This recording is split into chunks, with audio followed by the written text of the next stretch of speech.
Hallo, ich bin Jonas. Willkommen beim Nine Nah Tree Podcast. Heute werde ich das Buch zusammenfassen und besprechen. Hase und ich. Die Geschichte einer außergewöhnlichen Begegnung von Chloe Dalton ist eine fesselnde, einfühlsame und bewegende Erzählung über die unerwartete Freundschaft zwischen der Autorin und einem wilden Hasen. Auf den ersten Blick könnte dies wie eine klassische Tierbeobachtung wirken, doch Daltons Werk geht weit darüber hinaus. Es verbindet persönliche Erfahrungen und tiefgründige Naturbeobachtungen mit philosophischen Reflexionen über das Zusammenleben von Mensch und Tier. Das Buch ist Teil einer wachsenden literarischen Bewegung, die sich für den Naturschutz einsetzt und die Empathie für Lebewesen jenseits der menschlichen Spezies fördert. Die Geschichte beginnt mit einem schicksalhaften Zusammentreffen im heimischen Garten, das schnell zu einer engen Bindung zwischen Mensch und Tier heranwächst. Geschrieben in einer poetischen und tiefgründigen Sprache, zeichnet Dalton die Entwicklung ihrer ungewöhnlichen Freundschaft nach, lässt den Leser an ihren täglichen Ritualen, emotionalen Höhen und Tiefen, aber auch an ihrer Bewunderung für die Weisheit und Unabhängigkeit des Hasen teilhaben.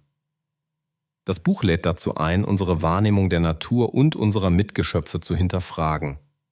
Gleichzeitig wird deutlich, dass diese Begegnung Dalton nicht nur emotional bereichert, sondern auch zu einer Neuausrichtung ihres eigenen Lebens geführt hat.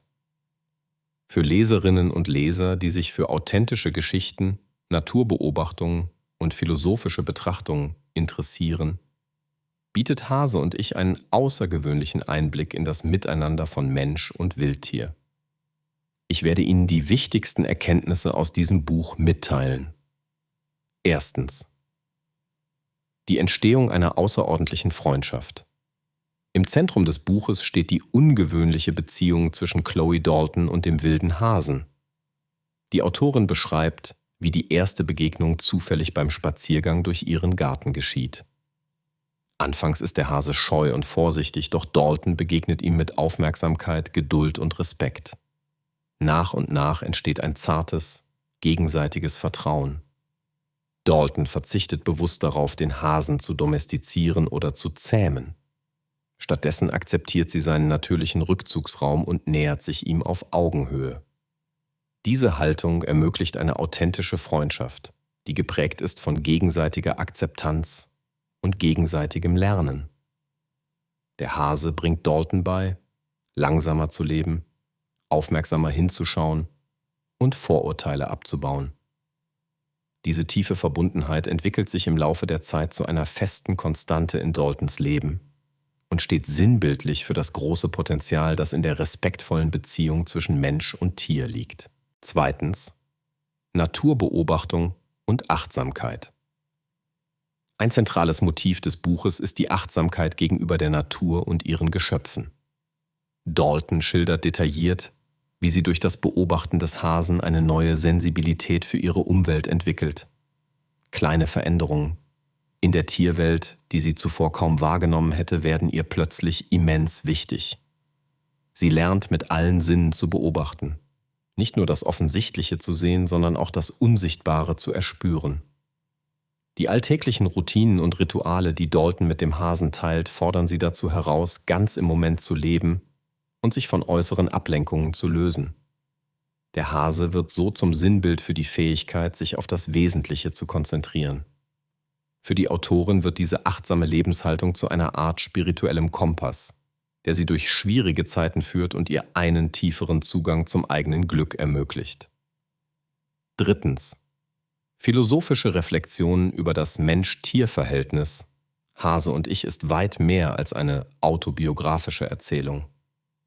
Dalton verbindet ihre persönlichen Erlebnisse mit dem Hasen immer wieder mit philosophischen Fragen zur Natur des Mensch-Tier-Verhältnisses. Sie hinterfragt gängige Vorstellungen über Tiere als mindere Wesen und plädiert für einen respektvollen, gleichberechtigten Umgang.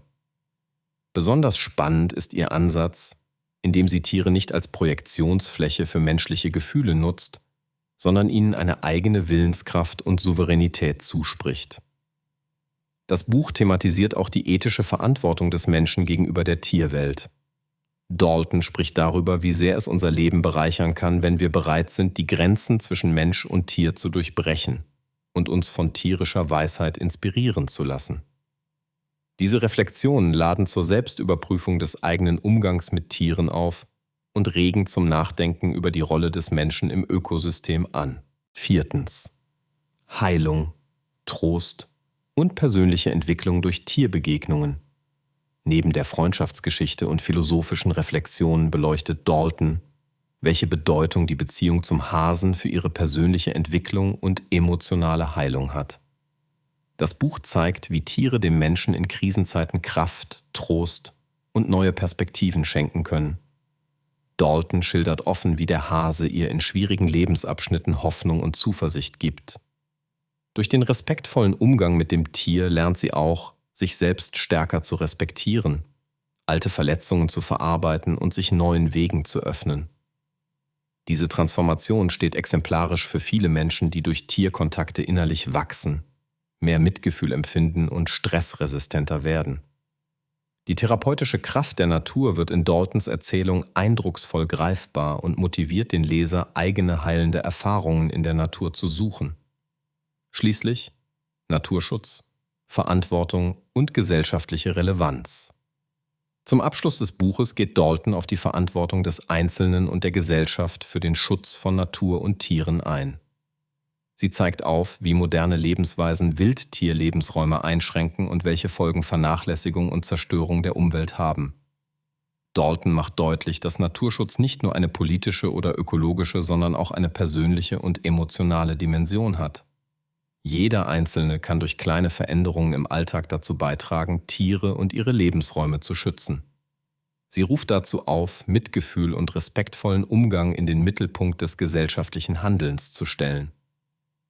Diese Sensibilisierung für Umwelt- und Tierschutz zieht sich wie ein roter Faden durch das gesamte Buch und macht Hase und ich zu einer engagierten Streitschrift für mehr Nachhaltigkeit, Empathie und Verantwortungsbewusstsein im Alltag. Zusammenfassend: Hase und ich. Die Geschichte einer außergewöhnlichen Begegnung ist ein zutiefst menschliches und inspirierendes Buch, das weit über eine klassische Tiergeschichte hinausgeht.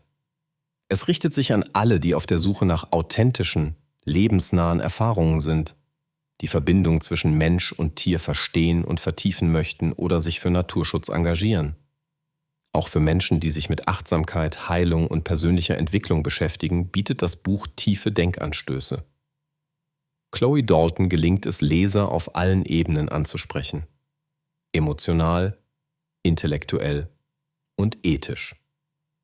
Ihr sensibles Porträt des Hasen und die daraus resultierenden Erkenntnisse lassen einen selbstbewusster, empathischer und achtsamer werden. Durch die poetische Sprache und die ehrlichen, offenen Schilderungen berührt Dalton das Herz und inspiriert dazu, das eigene Leben neu zu betrachten und Wertschätzung für die kleinen, unscheinbaren Begegnungen im Alltag zu entwickeln. Im heutigen überfüllten Buchmarkt sticht Hase und ich heraus, weil es Authentizität und Tiefe bietet, ohne in Kitsch oder Belehrung zu verfallen. Es fördert die Reflexion, fördert eine offene, respektvolle Haltung zur Natur und gibt Mut, sich auf neue Erfahrungen einzulassen. Wer sich für menschlich-tierische Beziehungen, Naturschutz, persönliche Entwicklung oder einfach für berührende Lebensgeschichten interessiert, sollte dieses Buch unbedingt lesen.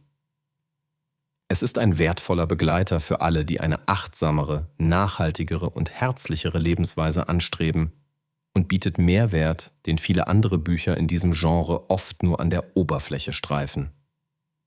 Wenn Sie unterstützen möchten, Chloe Dalton, können Sie das Buch über den Amazon-Link kaufen, den ich in der Podcast-Beschreibung angegeben habe. Lassen Sie mich nach dem Lesen des Buches wissen, was Sie davon halten und teilen Sie Ihre Gedanken mit. Bis bald.